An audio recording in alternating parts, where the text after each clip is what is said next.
Hey friends, welcome to another video. I had a question about how I prep my jewelry shows for Whatnot and Poshmark Lives. So I thought I would do a video to show you that way. If you had any questions, you could see how I do it and then come up with your own system or your own method to make it easier for you. Now, this has been a work in progress for me, and I've been doing live shows for a few months now, and the way I prep for the show and the way I show the items, it's changed over the months as I've learned more, especially what works, what doesn't work. So I'm going to show you what I do. That way, if you're just getting started selling jewelry on one of these live selling platforms, you can have an idea of how it flows and how I'm doing it. And then you can probably use some of these tips, tricks, ideas for your show. All right, so tonight I am doing a necklace show on Whatnot, and I probably have to back up just so you can see. I have these necklace stands, and both of them I got from the thrift store, but I've seen them at TJ Maxx, Ross, Marshalls, those types of stores. I think you can probably pick them up at Walmart or Target as well. But this is what I do to get all of my jewelry inventory out. Because when I start the show and I have my camera going, I have my camera facing what I have for sale, people kind of get excited and they like to get an idea of what I'm selling and what I have. And I have found that while you're doing the show, people will ask you, oh, what is that orange necklace? Or what is that black beaded thing you've got, or whatever. And so it creates a lot of interest, and it keeps people curious as to what you're going to show next. So I'll show you this again. Now, this is what I'm doing for a necklace show. The show I'm doing tonight is a necklace blowout. That's what I'm calling it. Now, when you do your listings on Whatnot, you can do them several different ways. You can take pictures of each item before, and you can list the item on Market. I think it's called Marketplace on Whatnot. And then you can add your Marketplace listings into your show, and you can sell them that way. And I know a lot of people do that, but I also know a lot of people don't list every individual item, especially when you're selling jewelry, because sometimes we can sell anywhere from 50 to 100 to 200, 300 pieces during a show. And that would take a lot of time to list each one individually. So what I do is I just kind of do a listing where I guess it's like a generic listing. It just says jewelry listing for sale, and then I put a quantity of however many items I think I may have. So I could put jewelry listing for sale, quantity 100, and then I will sell them individually that way. And it's probably confusing, but once you start selling on Whatnot, it'll make sense. And if you want me to do a dedicated video on how I list jewelry items for a show, let me know, and I will do a follow-up to that, or to this video with that, showing you how I do it. So the first thing is I get all my necklaces out that I plan on selling in the show. Then, like, I still have some here that I need to put on the little stands. And then what I'll do, depending on, see, a lot of times I kind of go by what the vibe is with my buyers in the show, because sometimes they'll want to bundle things. For instance, someone may say, oh, I really like that red necklace. I say, great, okay, we can either run this individually, like run just this one piece, or they will say, no, I want to, I see several things I like, I want to bundle all of those together. So I'll say, great. Mary, a random name, I will start a pile for you. So this will be item number 1 in her pile. She may want this, and I'll say, okay, great, Mary, I'll add that to your pile. Then she says, oh, I really like that other red beaded necklace, you know, and so forth. So let's say Mary has a pile, and I've got Mary's pile right down here. And so I will run all of these in one auction. Instead of having Mary pay 3 times for each item, I will just do a jewelry bundle. That's usually how I'll list it on Whatnot, and you can create listings as you go. And then let's say I was doing $5 a necklace. I would run this bundle for $15, or however many necklaces Mary put, you know, in her bundle. So I will run the auction for $15 or whatever the amount is.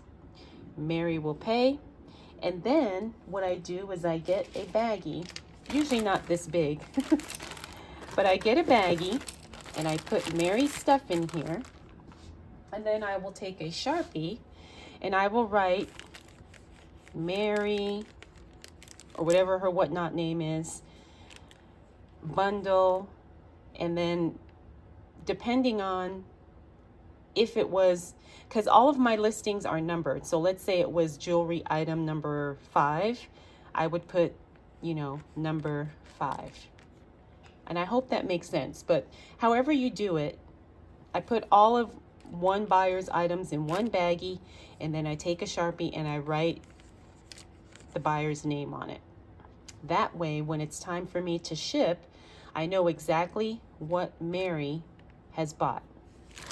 Okay, so now let's say the show's going on and Mary says, oh wow, I see some more stuff I like. I'd say, no problem, Mary. She says, I want this necklace, I want this one, I want that one, I want this one. Great. Okay, so now, oops, let me aim down. So Mary already has one bundle, right? But the way the transactions work, if she's going to pay again, that's going to be like a totally different bundle. Okay, so I'm going to make another bag for Mary. Let's say she wants these. So I'm going to get another baggie. I'm going to write Mary, and I'm going to put that aside. Now, when you go to do your shipping, it will combine all of the items from one buyer so you can ship them together. So even though she made 2 separate purchases, Whatnot will allow me to combine the shipping so I don't have to send her 2 separate packages. And I hope that's making sense. But when I ship them to her, I will ship each transaction or each bundle that she purchased separately. So I will get another bag. I will put this in there. I will write Mary's name on it. And when I ship the items to her, she will have this set of necklaces in a bag, and she will have the previous set of necklaces in a bag, because when she gets her packing slip from Whatnot, or her order on Whatnot, it will show 2 purchases. And I want to make sure that when I'm sending her the necklaces, she has 2 purchases. In other words, there'll be 2 separate bags. All right, I hope that wasn't too confusing. So that's how I do it. And this is what I have learned, and it's working for me now. But, you know, as I do more and more shows, my system may change. I might find something that's even better or easier for me. Or I may find something that's faster for me too, because, you know, when people are in your show and they're buying, and then you have people waiting, you know, you don't want to keep them waiting too long, but they also understand that, you know, you're working the show by yourself. So, you know, they understand if it's going to take a little time for you to like write the name on the bag and then get ready for the next auction, or get ready to show the next item, depending on how you're running your show. Now, I do the same thing if I'm not doing necklaces. I've showed this before. Let me aim down and show you that. I have these little trays that have numbers on them. So if I were doing a brooch show like I've recently done, I made these little numbered compartments on this tray. And so while I'm running my show, let's say someone wants to see Mr. Frog. He's in compartment number 3, and so this would be item number 3. And that's how I keep track when I have smaller items that actually can fit in these little numbered compartments or these little numbered trays. And that helps me keep it organized, and then I don't get mixed up. So let's say someone said, oh, I want that frog. They bid on it. Great. Mary bought it. I put it back in the number 3 space. And then when it's time for me to ship, it'll say on the invoice or order, whatever, it'll say Mary, jewelry item number 3. I can come here. I say, oh, Mary bought the number 3 brooch. And then I know I need to ship number 3 to Mary.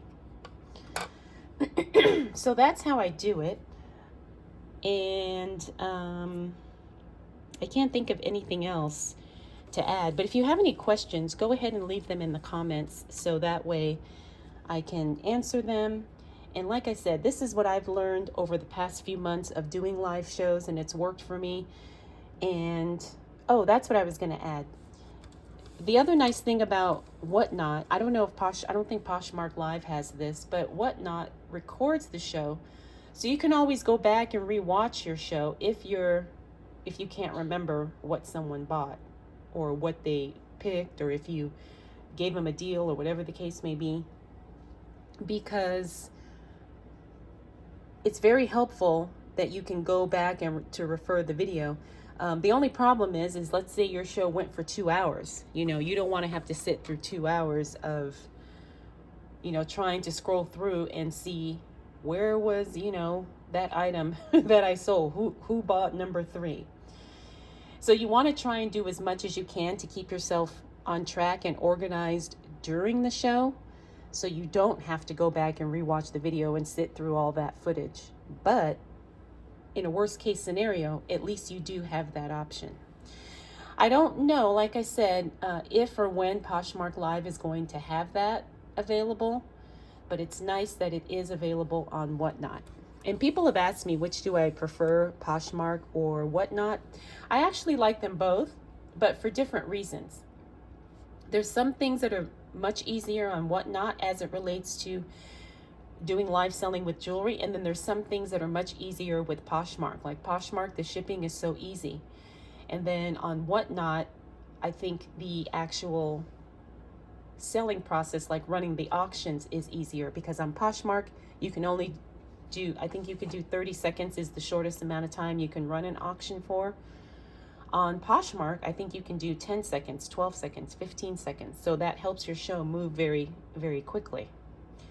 So again, there's good and bad, but that's why I do both, because I do enjoy them both. And I like having the variety of clients and customers and buyers. And then I like bouncing back and forth between the two, because it helps me not get bored doing this. But I really don't get bored. All right, so that's all I've got for you in this video. Like I said, if you have any more questions, let me know. And you can watch any of my shows. I do shows 6 days a week, Monday, Tuesday, Wednesday on Poshmark under Good Great Fab. And then Friday, Saturday, Sunday on Whatnot. And my username there is Good Great Fabulous. So I will have links to my Whatnot and Poshmark down in the description. And thank you so much for watching, and I hope you have a fantastic day. Oh, and I just launched a brand new podcast called the Jewelry Resellers Podcast. I would love for you to check it out. Let me know what you think. If you're a jewelry reseller, I do hope that it is a helpful resource for you, because I talk about everything and anything related to jewelry reselling. All right, have a great day. Thanks for watching. I'll check in with you again really soon.